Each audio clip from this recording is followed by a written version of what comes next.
तुला शिकवेन चांगलाच धडा या मालिकेच्या आजच्या भागात आपण पाहणार आहोत. चारुहास आणि चारुलता दिवाळीसाठी छान तयार झालेले असतात. तितक्यात मग आजीसुद्धा त्या ठिकाणी येतात. ते दोघेही आजींचा आशीर्वाद घेतात आणि आजीसुद्धा त्यांना भरभरून आशीर्वाद देत दिवाळीच्या शुभेच्छा देतात. त्यानंतर मग लक्ष्मी पूजेसाठी गुरुजीसुद्धा घरी येतात आणि पूजेला सुरुवात करायचं का असं विचारतात. तर आजी म्हणतात की नाही, थांबा, अधिपती आणि सुनबाई येत आहेत.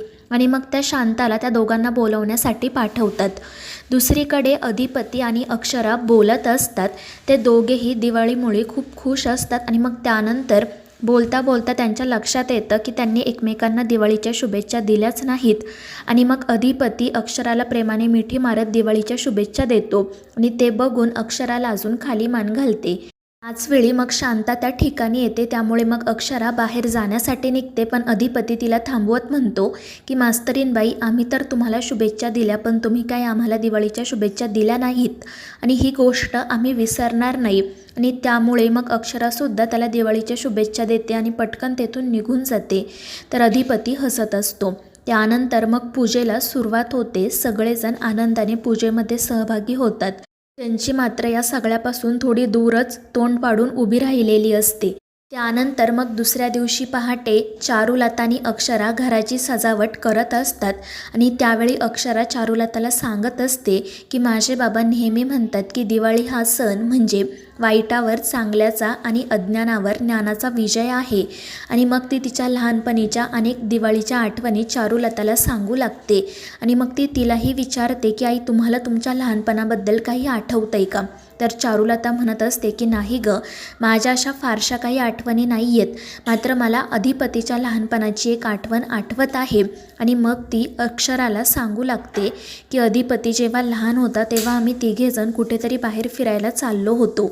कुठे ते आत्ता मला आठवत नाही, पण त्यावेळी अधिपतीने काही लहान मुलांना फटाके वाजवताना बघितलं आणि मग हट्ट केला की मलाही फटाके वाजवायचे आहेत. मी त्याला समजवण्याचा खूप प्रयत्न केला की फटाक्यांमुळे पोल्युशन होतं, धूर होतो, पण तो काही ऐकायला तयारच नव्हता.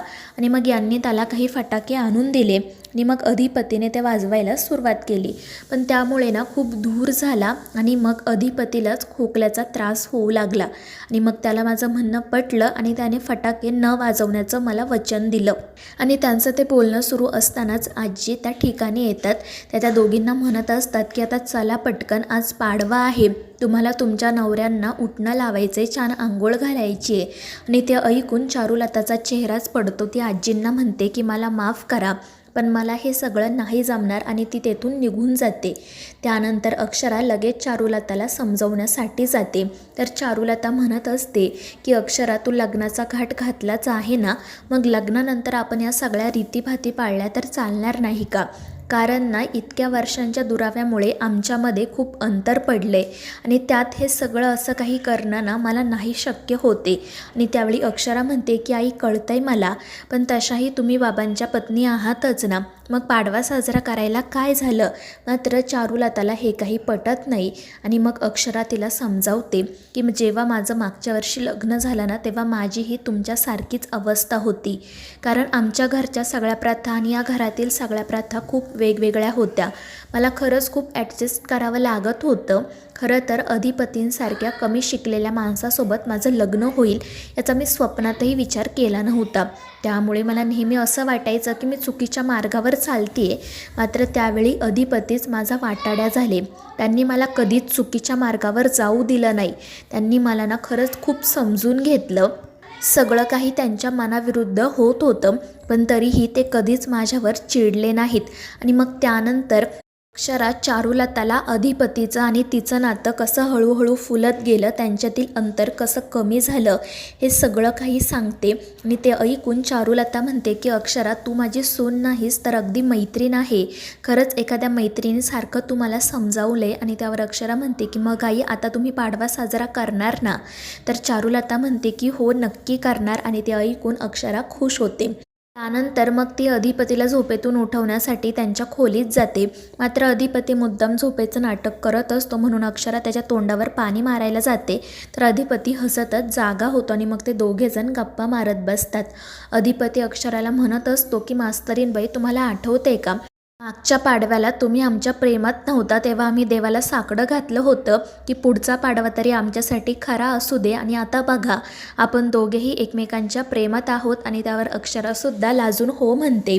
आणि मग ते दोघेजण त्याच सगळ्या आठवणींबद्दल बोलू लागतात. तर हे सगळं चंची बाहेरून ऐकत असते आणि रागातच मनाशी म्हणत असते की खूपच आनंदाने तुम्ही सण साजरा करताय ना, पण आता नाही तुमच्या या आनंदावर मी विरजण घातलं तर नावाची चंची नाही. त्यानंतर अक्षरा बाबांना म्हणजे चारुहासला भेटण्यासाठी जाते. ते अक्षराला म्हणत असतात की आज पाडवा आहे ना, म्हणून मी चारूसाठी एक गिफ्ट आणलंय, पण तिला ते गिफ्ट देण्यासाठी माझं मन धजावत नाही. खरं तर ती पाडवा साजरा करेल की नाही ते सुद्धा मला माहीत नाही. आणि त्यावर अक्षरा म्हणते की बाबा तुम्ही काही काळजी करू नका, कारण आई आज पाडवा साजरा करणार आहेत. आणि ते ऐकून चारुहास सरांना खूप आनंद होतो. आणि मग त्यानंतर त्यांना भुवनेश्वरीची आठवण येते. ते म्हणतात की दर पाडव्याला ना ती यायची उठण्याची वाटी घेऊन. मला खूप राग यायचा, मी तिला वाईट साईड बोलायचो, पण तरीही तिला काही फरक पडायचा नाही. आणि मग ते भुवनेश्वरीबद्दलच अक्षराला सांगू लागतात आणि म्हणू लागतात की जर आज ती इथे असती ना तर शर्मेने खाली मान घालून निघून गेली असती. तर अक्षरा त्यांना समजावत म्हणते की बाबा आता भुवनेश्वरी मॅडम नाही आहेत ना, मग तुम्ही त्यांच्याबद्दल का बोलताय? आता आई परत आल्या आहेत ना, मग तुम्ही आनंदाने पाडवा साजरा करा. आणि त्यावर चारुहास सरसुद्धा हो म्हणतात. आणि मग ते अक्षराला विचारतात की मला एक गोष्ट कळत नाही आहे, चारू पाडवा साजरा करण्यासाठी तयार कशी काय झाली? तू तिच्यासोबत बोललीस का? आणि त्यावर अक्षरा म्हणते की हो बाबा, मी आईंना समजावलं त्यामुळे त्या आनंदाने तयार झाल्या आहेत. आणि ते ऐकून चारुहास सरांना खूप आनंद होतो. ते अक्षराचे आभार मानतात.